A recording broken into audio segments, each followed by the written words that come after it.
충청남도 삽교천 방조제 준공을 마지막으로 그분은 세상을 떠나셨습니다. 가난이 싫어 5천년의 가난이 싫어 우리도 한번 철살아보자고 외치며 일하고 또 일했던 박 대통령은 실로 이 땅에서 가난을 몰아내고 번영의 기틀을 마련했습니다. 1979년 10월 26일 오전 박 대통령은 충청남도 당진군 신평면 운정리 현장에서 삽교천 방조제 준공식에 참석했습니다. 살아생전의 마지막 공식 일정에서 남긴 박 대통령의 말을 들어봅니다. 충남의 국민 여러분, 충남 도민 여러분, 이 우아한 방조제와 호수는 우리가 지난 2년 10개월 동안 불철주야 산을 깎고 바다를 막아 쌓아올린 땀의 결정이며 국토 개발에 있어서 또 하나의 우렁찬 계가입니다. 바닷물의 역류를 막고 강물을 담게 될 이 다목적 방조제는 길이가 무려 10리에 가까운 국내 최장일 뿐만 아니라 8,400만 톤 저수량의 바다를 막아 만든 인공 다음수로서는 첫 손가락에 꼽히는 것입니다. 삽교천지구 대단위 농업 종합개발 사업 가운데에서 규모가 가장 크고 중추적 역할을 하게 될 이 다음수호의 완성으로 당진, 아산, 예산, 홍성 등 유보장의 광활한 평야는 이제부터 한수해나 염해를 모르는 이상적인 전천후 농토가 되었습니다. 앞으로 이 다음수호는 주변 농경지 2만 5천 정도에 대한 풍부한 관계 용수의 원천이 되어서 식량 증산과 농촌 소득 증대에 크게 이바지할 것은 물론 하루에 4만 톤의 공업 용수와 생활 용수를 공급하는 간접 효과도 가져오게 될 것입니다. 정부는 일찍이 국토 종합개발 계획이라는 대명제를 설정하고 제2차 경제개발 5개년 계획 추진 과정에서부터 4대강 유역의 다목적 개발 사업을 본격적으로 올려왔습니다. 그리하여 오늘날 우리나라 4대강의 수자원 관리 시설과 유역 일대의 농경지는 완벽하게 변모하여 상습적이던 한수해를 극복했을 뿐만 아니라 해마다 풍작을 거두어 주곡 작업에 크게 이바지하고 있습니다. 이와 같은 방대한 규모의 삽교천지구 종합개발사업이 모두 끝나게 될 1983년경에 가면 우리나라의 모든 농촌이 한해와 수해를 모르는 근대적인 과학혁명을 하게 되고 토지 이용률의 확대로 식량 생산은 물론 농가 소득도 획기적으로 증대될 것입니다. 그림 같은 자연의 풍치를 끼고 새집들이 들어서 날로 발바쁘게 가고 있는 우리나라 농촌이 쾌적하고 편익한 문화생활의 보금자리가 될 날은 멀지 않습니다. 농촌에서 태어나 서민 속에서 자라고 항상 결여와 함께 지낸 박정희 대통령.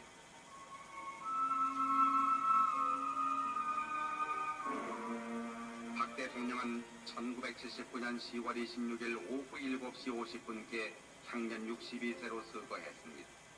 비보에 접한 시민들은 경악을 금치 못하면서 비탄에 젖었습니다. 주교하 대통령 권한대행은 특별 담화를 발표하고 국민들의 애국심과 지혜와 탄압으로 국가 비상시국에 여전히 대처해 나갈 것을 호소했습니다.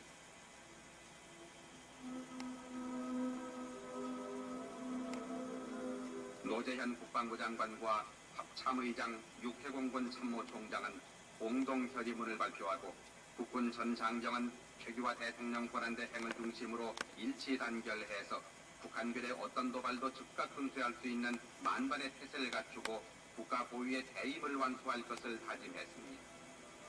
고 박정희 대통령의 국장이 11월 3일 9일장으로 결정된 가운데 거리마다 집집마다 조기를 내걸고 고인의 서거를 애도했습니다. 세계 여러 나라 지도자들도 전문을 보내오는 등 조의를 표했습니다. 청와대에 마련된 고 박정희 대통령 빈소에는 큰 영예가 아버님 영전에 분양을 하고 명복을 빌었으며 영부인을 여의신 지 5년 남짓 만에 당신마저 떠나시니 세 유자녀의 통함은 이루 말할 수가 없고 이를 지켜보는 국민들의 비통함도 더없이 크기만 합니다. 조국의 근대화와 민족의 중흥을 위해 일하고 또 일했던 고 박정희 대통령.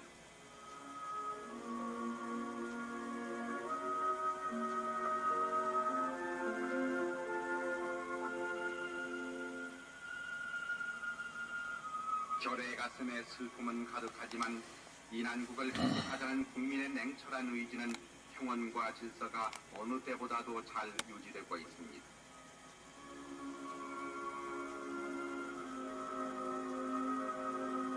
졸지에 당한 이 국가적인 비극에 온 국민은 너와 내가 없이 못 주한 외교사절들도 건국정부의 조의를 표하면서 박 대통령의 서거를 애도했습니다. 님은 가시고 온 나라에 슬픔을 주었습니다. 몸부림을 쳐도 가신님은 되돌아오시지 않습니다. 그러나 고인이 이룩한 빛나는 업적은 결의 가슴에 영원히 새겨질 것입니다.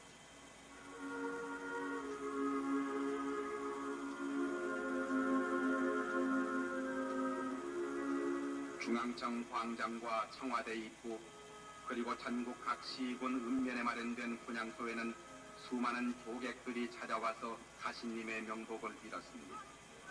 당대 인기를 얻기 위해서가 아니라 후세 사가들이 어떻게 기록할 것인가를 항상 위일했던 고 박정희 대통령. 생전에 그토록 염원했던 통일조국의 시련을 보지 못한 채 눈을 감았지만 여기 유덕을 기리는 수많은 국민들이 당신의 유업을 계승할 것입니다.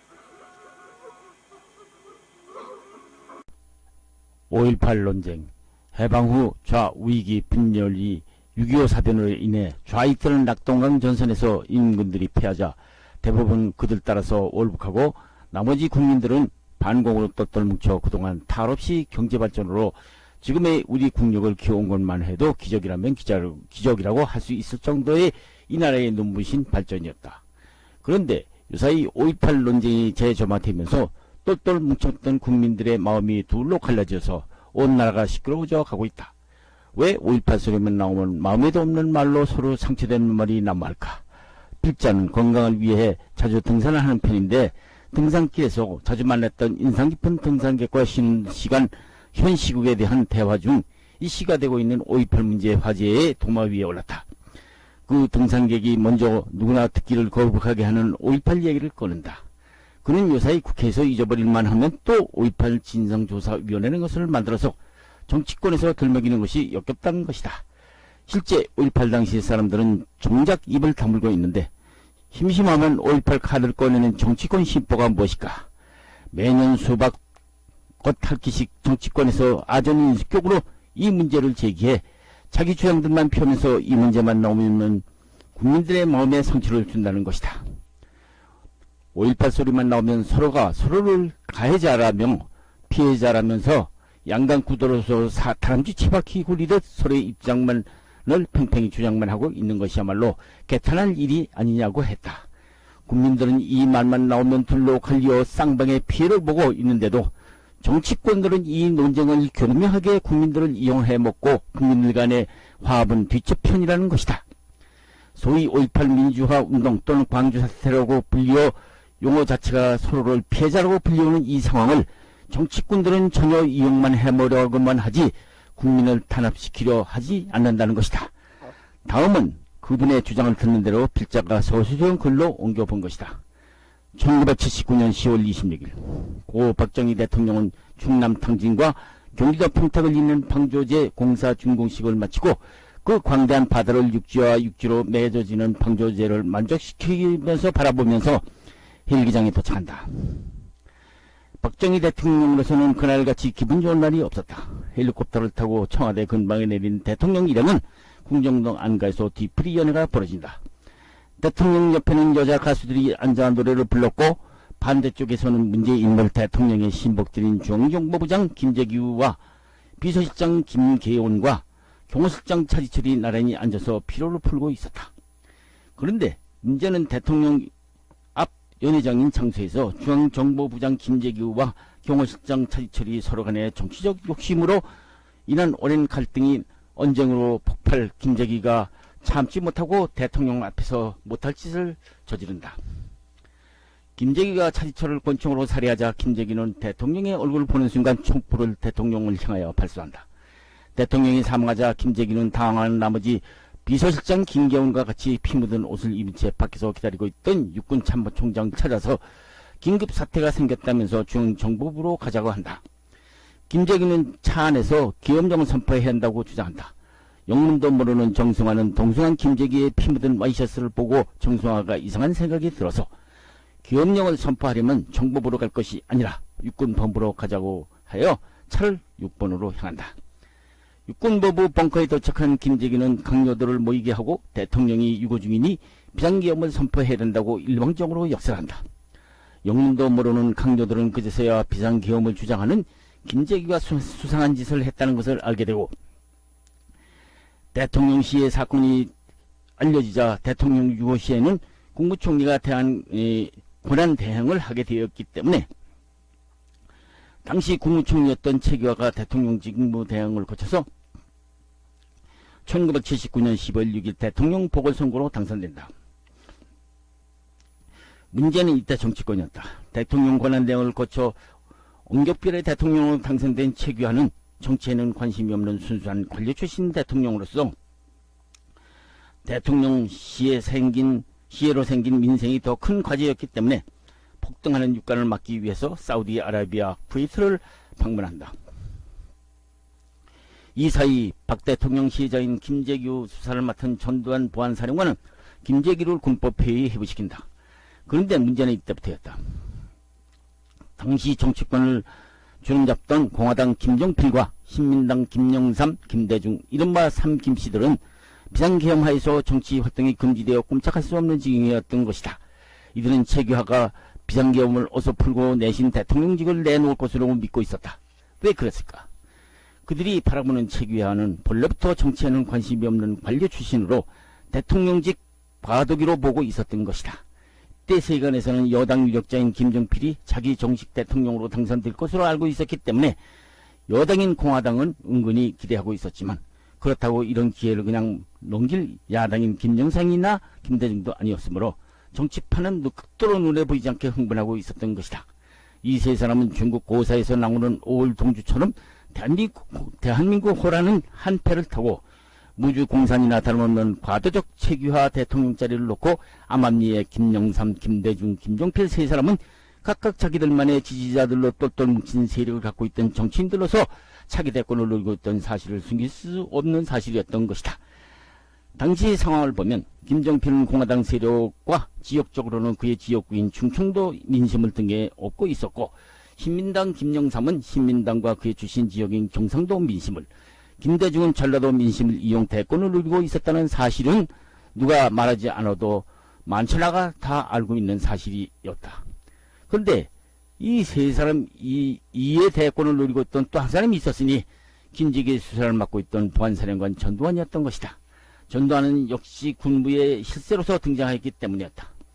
차기 대권을 노리는 이 네 사람들 중 전두환을 뺀 세 사람, 김종필, 김영삼, 김대중은 떡줄 생각은 하지 않고 있는데 서로가 자기네들 각각 대권 기회가 올 것이라고 군침을 삼키고 있었는데, 제일 걸림돌은 정치활동을 일시 정지시킨 비상계엄하에 눈에 가시였던 것이다. 김종필은 아무리 비상계엄하더라도 여당이며 박정희의 조카 사위인 점을 고려 자기에게 낙점을 해줄 것이라고 믿고 있었고, 김대중, 김영삼은 최규하 대통령에게 비상계엄을 해제를 요청했지만 번번이 박정희 대통령 시에 당한 국정불안이 안정될 때까지는 해제할 수 없다는 것이었다. 여기서 문제가 되는 비상계엄 성격을 알아보고 넘어가자. 비상계엄이란 무엇인가?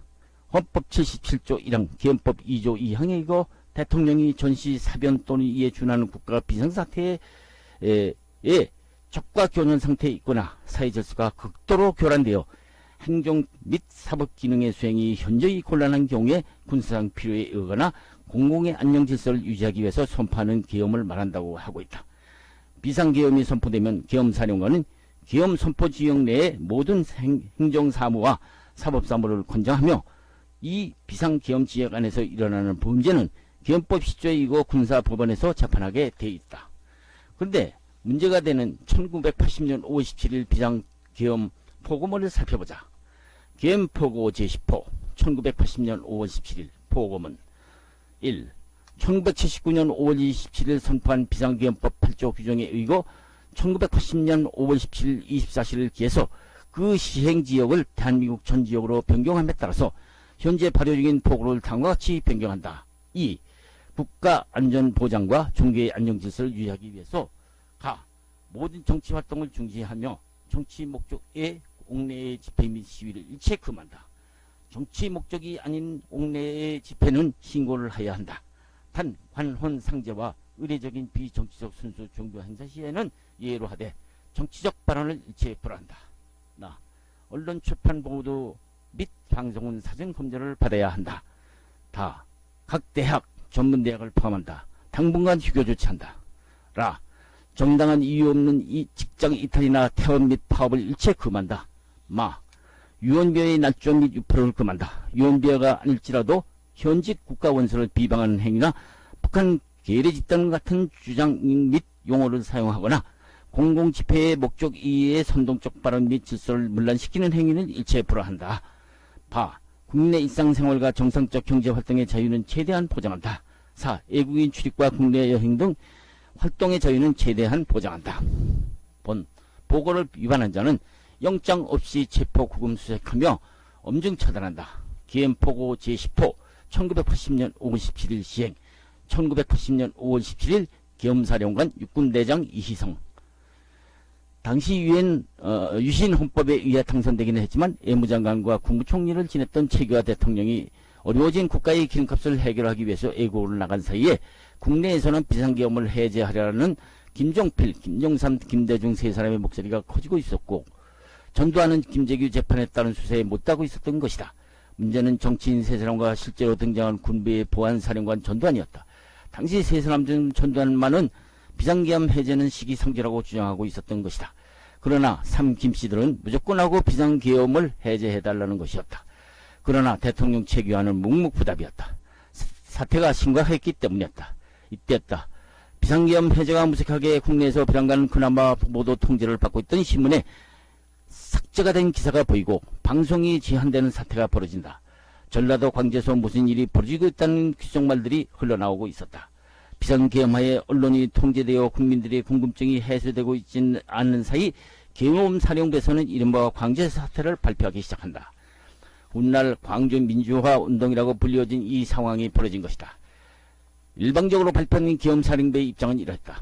대략적으로 발표 내용은 박정희 대통령 시해 사건으로 나라의 위기가 처한 정부는 비상계엄을 해제할 수 없으며 계엄기간 동안에는 모든 집회를 금지한다는 내용이었다. 계엄사령부 발표의 또 다른 내용은 이런 집회 시위를 금하는데도 불구하고 일부 지역에서 불법으로 집회 시위를 벌려 헌법 제77조에 의해 진압을 하지 않을 수 없다는 내용이었다.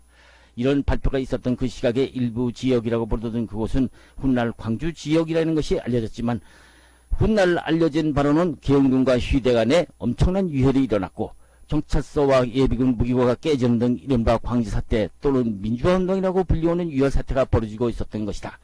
정부 측 계엄군과 훗날 시민군이라고 불리는 양자의 충돌이 벌어지면서 오늘날까지 그때 5.18 소리만 나오면 시비가 계속 벌어지고 있는 것이다. 그랬다. 지금 이 나라는 광주 사태니 민주항쟁이가 문제가 아니라 이 문제를 가지고 왜 국민들이 왜 잊어질만 하면 들춰내고 국민을 분열시키느냐 하는 것이다. 그것은 뻔하다. 정치꾼들의 욕심 때문이다. 이 사건을 두고 달걀이 먼저냐 닭이 먼저냐 하는 식으로 국민들 간의 싸움질을 붙이고 있는 정치권이 문제인 것이다. 그렇다. 매듭은 풀어야 한다. 그러자면 정말로 나라의 정의를 재단할 수 있는 진정한 정치인들이 나서서 풀어야 하는데 국민들은 안중에도 없고 오히려 5.18 소리만 나오면 정치권이 서로가 서로를 선동선전하면서 서로의 상처를 주고 있다는 사실이다. 정치하는 분들 왜 그러실까? 민주정치의 본선인 영국 런던 하이드 파크에 가보면 어느 누구든지 자유로이 정치 연설을 하는 장소가 있는데, 이 장소에서는 정치하는 사람들 보고 우리나라에서는 막말이라고 정치인들이 몰아세우는 정치 모래배들이라고 불려진다. 그렇게 정치인들이 모래배라는 비난을 받아가면서까지 왜 이 나라 정치인들은 5.18 소리만 넘어오는 국민들을 이용해 국민들의 분열을 조장하는 것일까? 그것은 간단하다. 정치인들의 욕심 때문이다. 곰곰이 생각해보자. 솔직히 지금 이 나라는 정치하는 분들께서 국민을 분열시키고 있는 것이다.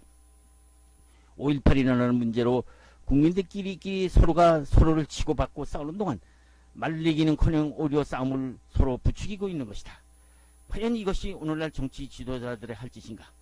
솔직히 말하자면 이런 사태는 이 상황을 가져오게 한 정치인 김종필, 정치인 김영삼, 정치인 김대중 및 군인 전두환 등이 욕심만 부리지 않았다면 이 나라는 박정희 대통령 서거 후 순리대로 비상기업을 해제후 선거로서 얼마든지 위헌세 때까지는 일어나지 않았을 것이다. 필자와 대화를 나누고 있던 그 등산인은 다음과 같이 말을 남기고 총총히 사라졌다. 그 등산인의 신분은 알 필요가 없다. 알아서 못하겠는가. 만일 혹시 성함대도 묻는다면 요새의 정치권 모양으로 요번 일로 국민들에게 자갈이라도 밀리겠다는 얘기냐고 항변할 것이니 말이다. 그 등산인은 마지막으로 문제가 되고 있는 국가유공자 공개 문제도 그렇고, 노량진에서 공무원 시험에 목숨을 걸고 있는 공시생들이 주장하고 있는 유공자 공무원 채용 특혜 문제, 어제 오늘 자기들이 일은 저질러 놓고 국민들 입에 자갈을 물리려는 정치권, 그 등산인은 이런저런 문제부터 과거 정치권들이 선거 때만 되면 북한을 이용한다는 소위 북풍 논란이 문제가 되듯이 제발 오늘날 정치인들은 이른바 5.18 장사는 그만두어야 한다고 강변한다. 마지막으로 던진 한마디, 지금 이 나라 정치권이야말로 진정한 정치 지도자들이라면 이 나라 국민들에게 지금 화합할 때지 치고받고 싸우게 할 때가 있냐면서 다시 한번 생각해 봐야 할 사람들이라고 따끔한 일침을 던지고 총총히 사라졌다.